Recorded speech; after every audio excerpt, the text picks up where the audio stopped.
We are gathered here today to pay tribute to the memory of Hugh Janus. Writer,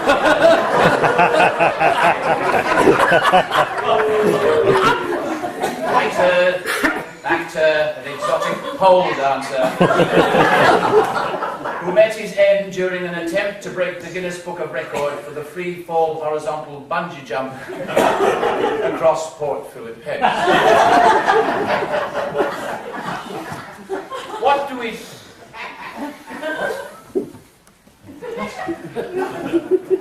What's your name? What do you mean, wrong speech?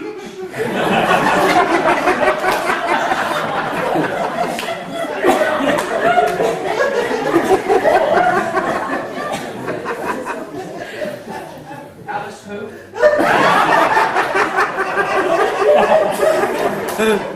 Alice. Is she a psychic or something? Oh, Doris Stokes. No. Alan Stokes. I'm awfully sorry, lady.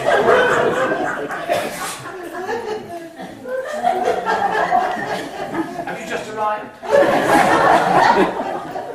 Let's go to the ladies. Let's go. Up to the loo. He had to go to the ladies.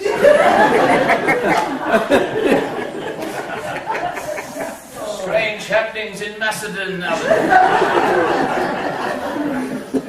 I do beg your pardon, ladies and gentlemen. We are gathered here today to celebrate the anniversary of Alan Stone's dance belt. Over the years, it has supported and comforted him. But now, in the declining years, the elastic has stretched to its limit. And the cup is seen to runneth over.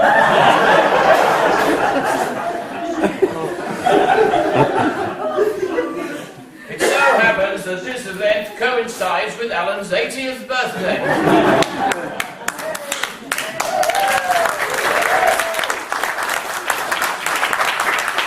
Thank you, there is more.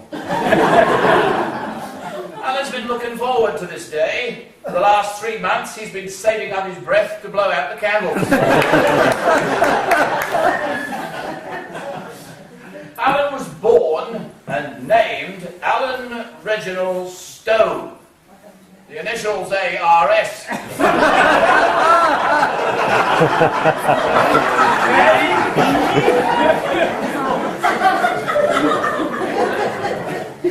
It would cost an extra 10 shillings to add another name. It was thought that their son Alan would be called Arse during his school days. However, fate intervened when his mother's uncle died after a fall down a mineshaft. It's true. It's true. Alan was baptised with the added name of James. Of course, it was always possible that James could have been chosen as the first name and he'd been nicknamed Jars.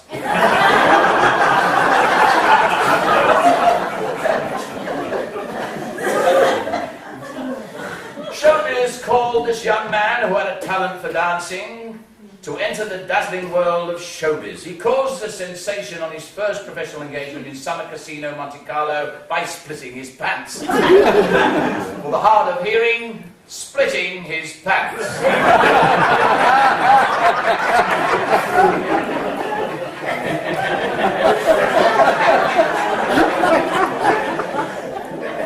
It went down so well that he repeated it from the front in a show aptly called Hello, Dolly.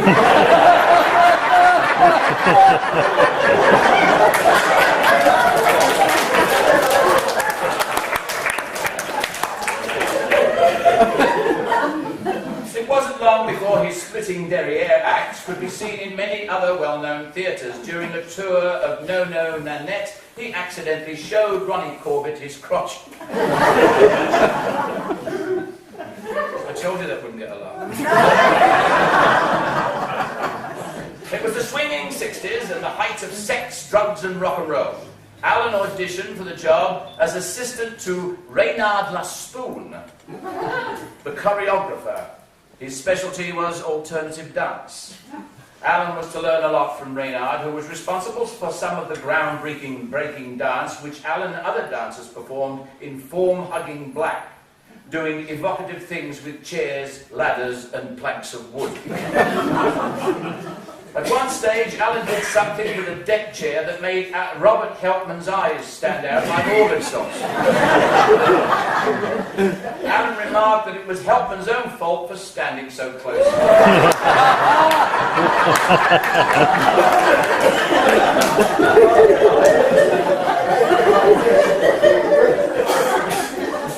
Tentative steps into the classical world of ballet saw him in the role of the Goose Queen in Duck Pond, a satirical version of Swan Lake.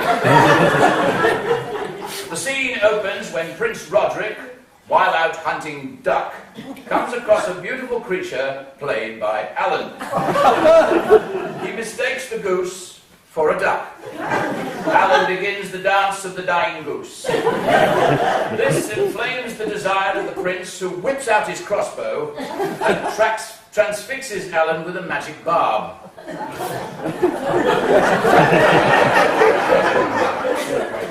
I haven't read this before.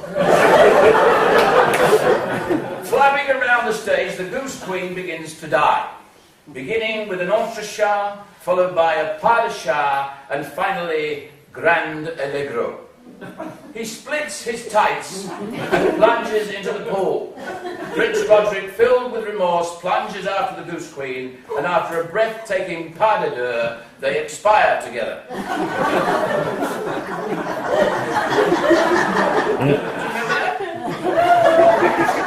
His newfound talent brought him back to Australian shores, and he was snapped up by Channel 2, Melbourne, for the show Sounds Like Us. Sadly, it was not to last when the introduction of stretch material brought it all to an end.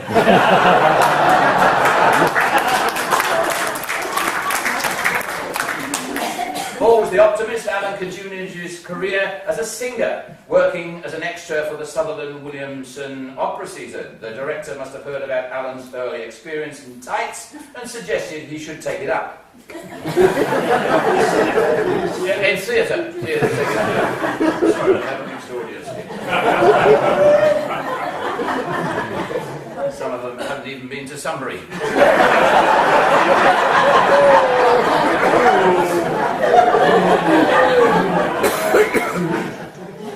You don't like it? Get out.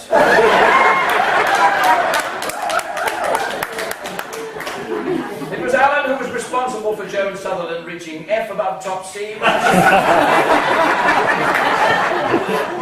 when he stood on her foot.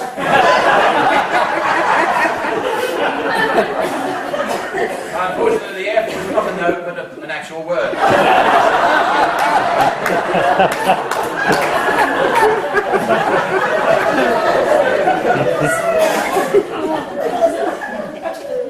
During his time in this whirlwind world of showbiz, he sang and danced in many areas of theatre, including JCW Productions, TV ads, modelling, entertainment in the parks, Terry Gill's pantos, and variety shows in the heyday of theatre restaurant. Alan would do anything as long as he was in front of an audience and performing. In the early days, during the 70s, he toured as an exotic dancing magician. The act is difficult to describe, but involved feats of agility, dexterity with a fire extinguisher, a frankfurter, a sausage and a goat.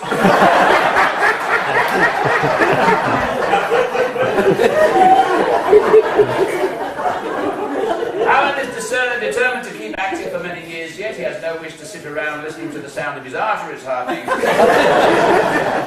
Present day sees Alan as a director, choreographer and performer in the delightful world of amateur theatre. A life member of the Music Theatre Guild of Victoria, receiving the Edith Harry, is that the way you pronounce it? Yeah, thank you. Services to musical theatre. It goes on and on. The future is still bright for this Peter Pan of showbiz. The world, as the saying goes, is his oyster, as long as they still work better than Viagra.